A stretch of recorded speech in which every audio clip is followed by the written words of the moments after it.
د حضرت عبدالله بن مسعود رضی الله تعالی عنہ هغه دعا چې د په تهجد کې کول. عبدالله بن مسعود رضی الله عنه ډیر جلیل القدر صحابي دی. د الله د رسول صلی الله علیه وسلم سره ډیره مینه وه. خپل د زندگی اکثره حصه د رسول الله صلی الله علیه وسلم په خدمت کې قربان کړی. نبی علیه الصلوة والسلام چې به اوداسه تکلی اوبه به د نبی علیه السلام په خدمت کې پیښولې. مسواک به نبی علیه الصلوة والسلام ته د نیوی. نبی کریم صلی الله علیه وسلم وای کومه فیصله چې زما د امت دپاره ابن مسعود غوره وبلل زما د لور یم هغه غوره ده. سبحان الله.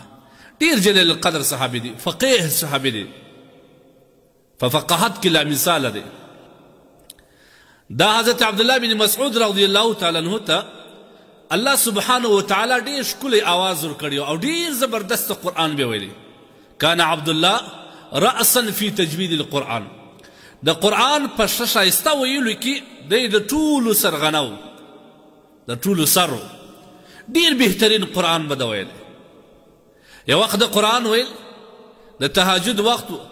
نبی کریم صلی الله علیه وسلم سره د خپلو دوو ملګرو حضرت ابوبکر صدیق رضی الله عنه او حضرت عمر رضی الله تعالی عنه دواړه را روان. حضرت عبدالله بن مسعود پر تهجد ولاړ دی، قرآن وایي. نبی علیه الصلوة والسلام غوږ ورته ونیوی.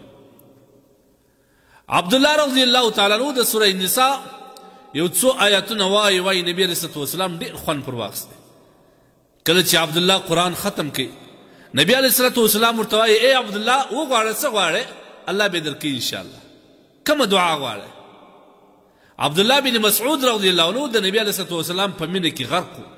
هغه دا نه ویل چې یا رسول الله ما ته د اولاد خواست وکړه، یا زه د اولادو خواست د خدای نه کوم، یا زه د پیسو خواست کوم، یا زه د دولت خواست کوم. د صحابه ورسره همیشه د آخرت فکر ورسره و. او په دنیا کې خو د نبی علیه الصلوة والسلام بغیر یوه لحظه یو ګوړی هم خوند نه ورکوی.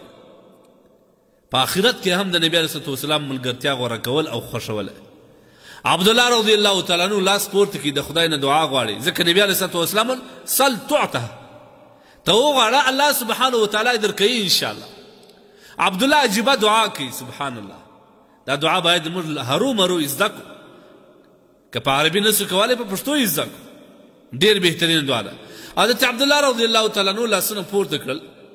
نبی علیه الصلوة والسلام امین فرمایي اللهم انی اسألک ایمانا لا یرتد. ای الله زه ستا څخه داسې ایمان غواړم چې هغه بیا زمانه نه لرې کېدی، بیا العیاذ بالله زه مرتد نه ځم. داسې ایمان درڅه غواړم، ابدي ایمان غواړم. ونعیما لا ینفد. داسې نعمتونه یې الله ماته راکړې چې هغه بیا ختمیږي نه. ومرافقة محمد صلی الله علیه وسلم فی اعلی الجنه. او دریم خاص خدای ستا څخه دا غواړم چې ما په اعلی جنت کې د محمد رسول الله صلی الله علیه وسلم ملګری که. سبحان الله. صحابه واجب دعا وغوښته. څومره جامع دعا ده. ای الله داسې ایمان چې هغه وروسته بیا ارتداد نه وي. ځکه که سړی ایمان تیر کړي بیا جنت الله سبحانه وتعالی انشاءالله ورکوي امید سته. که ایمان نه و اخره خاتمه یې بې ایمانه و بیا هېڅ نسي کېدلی. د څومره ښایسته خواست کړي ایمانا لا یرتد. ای الله ما ته داسې ایمان را نصیب کړي چې هغه د ارتداد نه خلاص وي او زه بیرته پر شا نه سم لاړه. دا دعا باید موږ وکړو. په لمانځه کې موږ په پښتو هم کولی شو ای الله ما ته داسې ایمان راکړي چې هغه بیا وروسته د هغه پسې باندې ارتداد نه وي، مرتدوالی نه وي او زه د اسلام بیرته نه واوړم. ونعیما لا ینفد. ای الله ما ته داسې نعمتونه په دنیا کې راکړي او په آخرت کې راکړي چې هغه بیا ختمېدونکي نه وي. د آخرت نعمتونه خو بیا ابدي دي، ختمېدونکي نه دي. د دنیا په نعمتو کې عبدالله بن مسعود دا خواست کړی دی. ونعیما لا ینفد. داسې نعمتونه چې هغه ختمېدونکي نه دي. او درېیمه دعا چې عبدالله بن مسعود رضی الله عنه کړی هغه څه شته؟ هغه عجیبه دعا ده. دا د صحابو پر محبت باندې دلالت کوي. ومرافقة محمد صلی الله علیه وسلم فی اعلی الجنه. په هغه لوړو جنتو کې جنت الفردوس په اعلی جنتو کې د محمد رسول الله ملګرتیا را نصیب کړه. سبحان الله. په دنیا کې خو نه زنجلا کړي او غوښته یې چې په آخرت کې هم د ده ملګری. نبی علیه الصلوة والسلام روان سو. چې روان سو حضرت ابوبکر صدیق او عمر رضی الله عنه ورسره روان دي حضرت محمد رسول الله ورته وایي صلی الله علیه وسلم وایي که څوک غواړي چې په ښه طریقه قرآن ووایي هغه دې د عبدالله رقم قرآن وایي.